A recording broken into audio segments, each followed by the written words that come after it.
Olá, povo lindo de Deus! Vamos para mais uma aulinha sobre a escatologia consumada.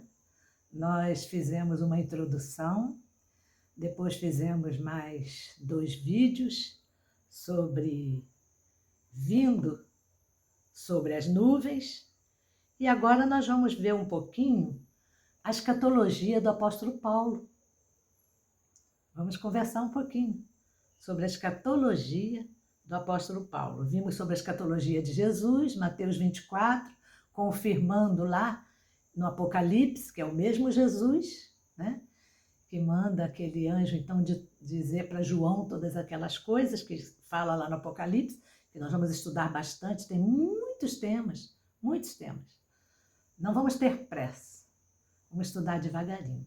Então, nós vamos ver um pouquinho da escatologia de Paulo. E Paulo vai falar de ressurreição, transformação, arrebatamento. Vamos ver com calma isso tudo. Lá em 1 Coríntios, quando a gente fala primeira, que é a primeira carta, feminino, né? 1 Coríntios, primeira carta do apóstolo Paulo aos Coríntios, capítulo 15, versículos 51 e 52. Vai dizer assim: eis que vos digo um mistério. É mistério, mas ele está revelando, nada de mistério oculto. Na verdade, nem todos dormiremos, mas todos seremos transformados. No momento, num abrir e fechar de olhos, ante a última trombeta, porque a trombeta soará e os mortos ressuscitarão incorruptíveis, e nós seremos transformados. Paulo estava tão certo que a volta de Jesus seria breve, que ele se inclui. Nós seremos transformados. Paulo tinha essa convicção. Aliás, os tessalonicenses mesmo pararam até de trabalhar porque criam que a volta de Jesus seria ali, naquele momento. Não é assim? Paulo tem que escrever para eles e aconselhá-los. Ele cria que estava vivo, que estaria vivo ainda nessa volta de Jesus. Então ele se incluía. Ele realmente não passou pelos acontecimentos do ano 70. Ele foi decapitado, mas ele ressuscitou em glória. Então os evangélicos aguardam que isso se cumpra ainda. Corpos saindo das sepulturas. E essa ressurreição, ela aconteceu também no ano 70. Quando você lê esse texto dessa ressurreição no reino físico, que está lá em Mateus 27, 50, eu não vejo ninguém questionar. Eu só vejo afirmar. Diz assim, Mateus 27, 50, e Jesus, clamando outra vez com grande voz, rendeu o Espírito, Jesus na cruz. Aí o 51 vai dizer, e eis que o véu do templo se rasgou em 2, de alto a baixo, e tremeu a terra, e fenderam-se as pedras, e muitos corpos de santos ressuscitaram. Muitos corpos de santos que dormiam ressuscitaram. Eu sempre li isso e nunca questionei. Mas quando o apóstolo Paulo fala lá que que vão ressuscitar primeiro, e que ele até se inclui, né, que se ele estiver vivo, ele seria transformado, as pessoas jogam para um futuro e aí já fica confuso, começam a questionar. É muito difícil aceitar que isso já se cumpriu. Os evangélicos pensam, como acreditar que isso já se cumpriu? E não vimos nenhuma notícia que um anjo tocou uma trombeta e corpos ressuscitaram. Não é assim? Então isso ainda vai acontecer. Não. Ressuscitou na cruz. E eu vejo os crentes falarem isso com toda tranquilidade. Quando Jesus expirou, os corpos saíram da sepultura. Então, no ano 70, isso aí causa tanto problema, por quê? Se era o juízo final. E o apóstolo Paulo está dizendo que isso vai acontecer no Apocalipse de Paulo. Olha Lucas 17, 20 e 21. Interrogado pelos fariseus quando havia de vir o reino de Deus, respondeu-lhe e disse, o reino de Deus não vem com aparência exterior, nem dirão, ei-lo aqui, ou ei-lo ali, porque eis que o reino de Deus está dentro de vós, queridos.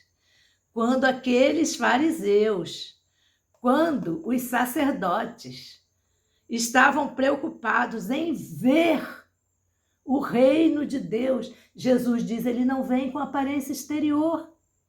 Oh, queridos, e ele diz, está dentro de nós. E sabe o que os pregadores continuam pregando? Que temos que buscar o reino de Deus. Porque Jesus mandou, né? Buscai primeiro o reino de Deus e a sua justiça. E todas estas coisas vos serão acrescentadas. Jesus falou isso, buscai primeiro o reino de Deus. Por que Jesus falou isso? Nós não precisamos buscar, mas Jesus falou que era para buscar. Porque Jesus está falando para judeu, que aguardavam um reino material. E tem muitos crentes que tudo quer ver, tudo quer apalpar. Tem que ter matéria. Se não tiver pãozinho na mesa e cálice de suco de uva, não há comunhão. Está em pecado, porque não participou daquela matéria.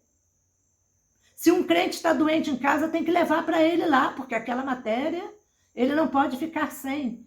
O crente gosta de ver, de pegar, de apalpar.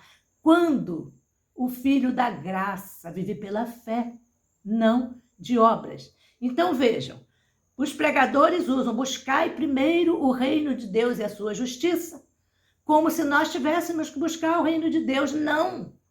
Jesus disse que o reino de Deus já está dentro de nós. E o pior, os pregadores não são como os judeus que buscam. Os pregadores que são como os judeus, que buscam o reino terreno e não o celestial, ainda mudam a palavra. Todas estas coisas que está lá no texto, eles usam assim, ó, todas as demais coisas vos serão acrescentadas. Olha como os pregadores de hoje gostam de matéria. Olha, prestem bem atenção nisso. O engano é sutil. Eles trocam a palavra todas estas coisas. Por quê? Que coisas são essas que Jesus está dizendo, está ensinando, e que ele termina com esse versículo: mas buscai primeiro o reino de Deus e a sua justiça, e todas estas coisas lhes serão acrescentadas. O versículo 31 responde. Esse texto está no 33. O 31 responde, ó, não andeis, pois, cuidadosos, dizendo, que comeremos? Ou com que nos vestiremos? Lembra que Jesus vem falando? Para olhar as aves que não tecem, nem fiam, mas não falta comida para elas. Para olhar os lírios do campo, que não costuram também, não tecem. Eu troquei tudo. Mas nem mesmo Salomão se vestiu como uma delas. Então Jesus completa dizendo, não andeis, pois, cuidadosos. Dizendo, com que comeremos? Com que nos vestiremos? E aí ele diz, mas buscai primeiro o reino de Deus e a sua justiça, e todas estas coisas. Quais coisas? O vestido e o alimento não vai faltar. Não vai faltar para aqueles judeus que buscavam um reino material. Um Cristo, um Messias que fosse se sentar realmente num trono de Davi para libertá-lo dos domínios dos povos, né? Que no momento era o romano, mas eles já haviam sido dominados pelo Egito, por Babilônia, pelos medos-persas, pelos gregos e agora por Roma. Então eles buscavam um Messias que viesse libertá-los disso. Jesus vem e diz, buscai primeiro o reino de Deus e a sua justiça. E todas estas coisas, o alimento, o vestido, nunca vai faltar para vocês. E olha que Jesus estava falando para judeus. E eu já disse para vocês que nós não podemos aplicar de forma literal os textos. Se está dizendo para judeus, nós temos que pegar o conceito bíblico, que é o qual? Não andar ansioso, porque o vestido e a comida não vai faltar para aqueles que agora não buscam mais o reino de Deus, mas têm o reino de Deus dentro de si. Oh, glória! Aleluia! Abba, Pai! O reino de Deus está em nós. Meu querido, eu já falei. O espírito do engano é sutil. Uma palavra pode mudar todo o sentido do texto. Porque se você troca estas coisas, que é o alimento e o vestido, por demais coisas, a imaginação, meu querido, é fértil. O grande erro de interpretação bíblica feito pelos cristãos é não olhar para as questões com olhar espiritual. Só olham com olhar material. Enquanto você pensa em demais coisas, entram tantas coisas: carro do ano, casa própria, um bom emprego, muito dinheiro, aumento de salário, demais coisas entram isso tudo. E aí é que a teologia da prosperidade entra num engano que é bem sutil, por causa de uma palavra. Eu vejo pastores que eu amo, trocar essa palavra pelas demais coisas. E ainda acrescentam: se você buscar o reino de Deus, e reino de Deus para eles é o serviço da igreja, é a obra da igreja. É você não faltar à igreja, ao culto da igreja. Isso é que é reino de Deus. Então ele está dizendo: se você trabalhar na igreja, vier a todos os cultos, der seu dízimo, não faltar nada, você está buscando o reino de Deus, todas as demais coisas, o carro do ano, a casa própria, tudo vai ser acrescentado para você. Que sutileza de engano, meus irmãos, na troca de uma palavra. Na troca de uma palavra.